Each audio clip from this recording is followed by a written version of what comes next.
Cheers VC, and cheers me Mr. Mayo. Joe, 100 subscribers. Right on, brother. That's awesome. And you put a contest up to celebrate it, a thread, and I've seen some really great responses so far. I was kind of on the fence with doing it. For those that aren't familiar with Joe, a link to his channel is below. And the thread was, show me your 5 favorite Beatles or Beatles solo albums, and do your best to rank them from 5 to 1.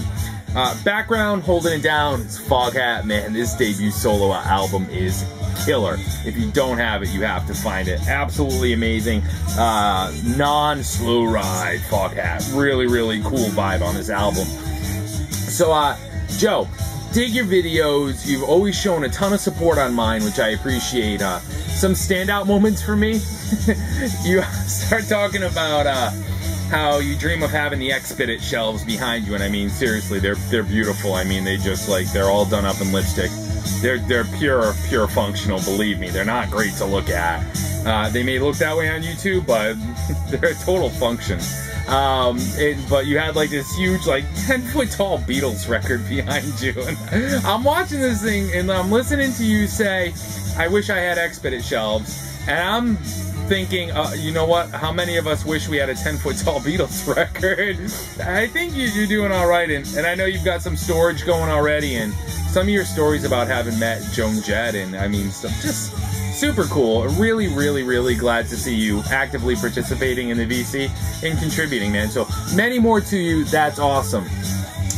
Okay, top 5 Beatles, solo Beatles, LPs, really tricky. So I already did a Beatles LP or vinyl collection where I showed it all. There's a link to it here. You can definitely check it out. You know what I mean? Dig it, see what you think of it, whatever. And in that I went to what I thought were great lengths to explain. I'm a casual Beatles fan. I do like them. I do have them all. And some of you may or may not disagree with this list, but whatever. So I kind of struggled. I'm like, how do I do this? How do I rank them? I have a hard time listening to a lot of Beatles albums straight through. Some tracks just, man, they don't work for me. So I took a cue from Vance in the VK Lounge, and as soon as I watched Vance's video, he said, you know, it's the same thing. They're hard to rank, so these are the 5 I play the most. And I thought that was brilliant. Camera on, that's the way I'm going. VK, you nailed it, man. That was the way to go. So here we go. Number 5 is my favorite Beatles album, and that was in the Beatles video, and that's Let It Be. This is an original stereo pressing. The apple has ripened, so now it's red. This is a gatefold, and I love Let It Be. I always have. Across the Universe, I Need Mine, dig it. Man, I love this album. Love this album. There's just not a bad track on here. Absolutely killer. Everybody's familiar with it. I've already said enough. So that would be 5. And one I find myself constantly reaching for lately is Help.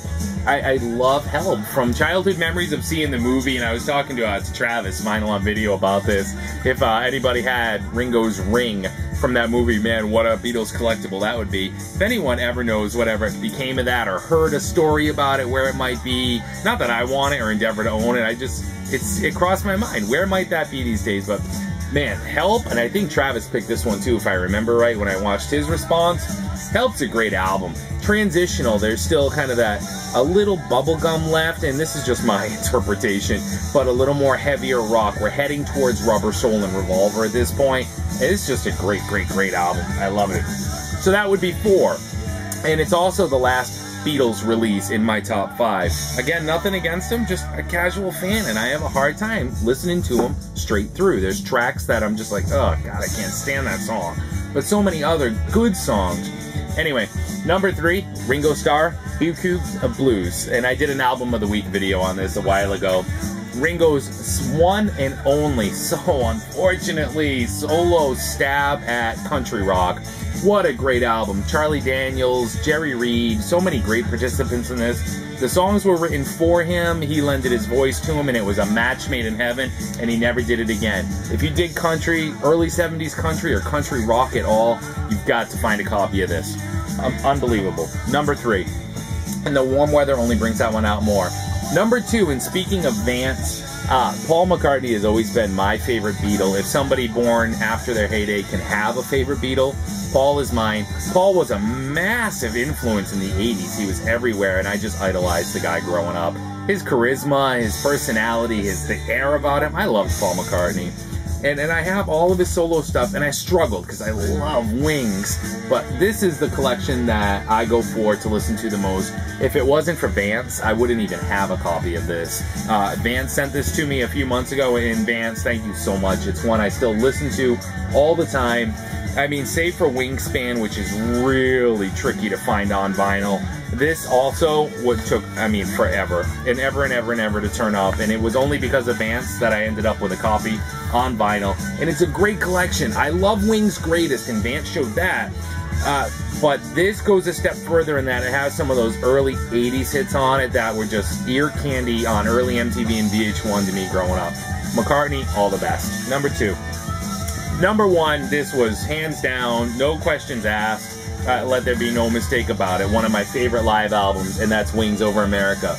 A triple LP set, great gatefold, and I'm sorry, what is Hypnosis doing working with Wings? I mean, did Pink Floyd not have anything going on that week? But it gave us a really cool cover.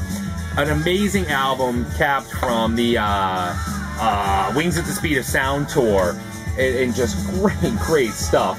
I have to be honest with you, I won't say there's songs that make me cry, but there's songs that will choke anyone up, right? And the live version of Maybe I'm Amazed, Paul McCartney's voice does a little crackle in the first portion of that song, or first part of that song, and that's just, whoa, it's a goosebump moment.